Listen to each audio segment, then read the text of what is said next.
And two Palestinians have been killed in clashes between Palestinian protesters and Israeli troops around the fence that separates Gaza and Israel.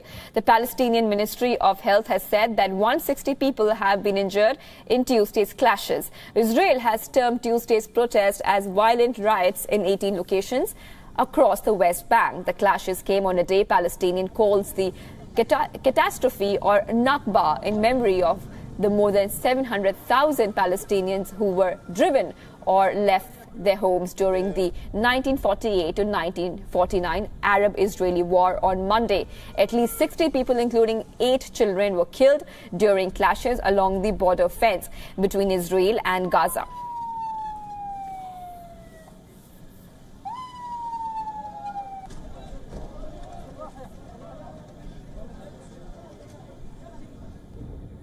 The Palestinian government, on the other hand, says Israel and the U.S. should bear the responsibility for the loss of lives in Gaza.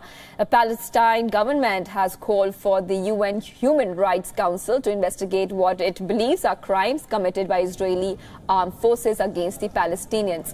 The government also criticized Romania, Hungary and the Czech Republic and Austria for participating in the opening of the U.S. Embassy in Jerusalem.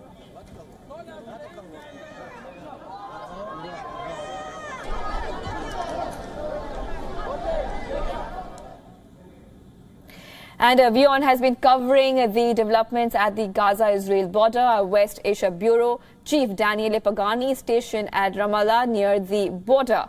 As Daniele was filing a report from the clash-torn area at the Gaza-Israel border, he came under a hail of rubber bullets from the Israeli security authorities.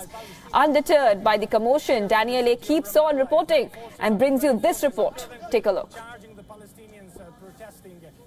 The first day of general strike called by Palestinian authorities here in the city of Ramallah. Israeli forces are currently charging the Palestinians protesting. Daniele Pagani from Ramallah for WION. And shifting focus, Britain's Prime Minister Theresa May has called the violence in Gaza tragic and concerning, while also asking for an independent investigation after Israeli troops shot dead dozens of Palestinian protesters on the Gaza border on Monday. Speaking at a news conference alongside Turkish President Tayyip Erdogan, May said, and I quote, "There is an urgent need to establish the facts of what happened yesterday through an independent and transparent investigation."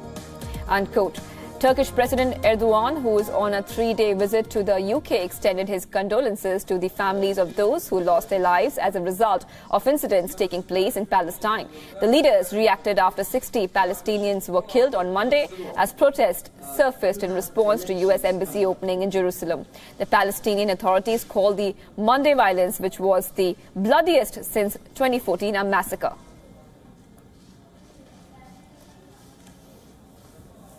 The loss to Turkey.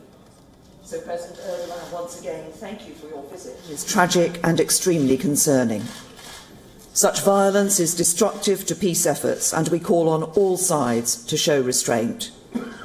There is an urgent need to establish the facts of what happened yesterday through an independent and transparent investigation, including why such a volume of live fire was used and what role Hamas played in events. Palestinians have the right to protest, but these protests must be peaceful. We are concerned that extremist elements are seeking to hijack legitimate protests to further their own objectives. And while we do not question the right of Israel to defend its borders, the use of live fire and the resulting loss of life is deeply troubling. We urge Israel to show restraint. Kardeşlerime Allah'tan rahmet, yaralılara acil şifalar diliyorum. Bu vahşeti bir kez de sizlerin huzurunda lanetliyorum. Fakat bir gerçeğin de altını burada özellikle çizmek istiyorum. Sene 1948.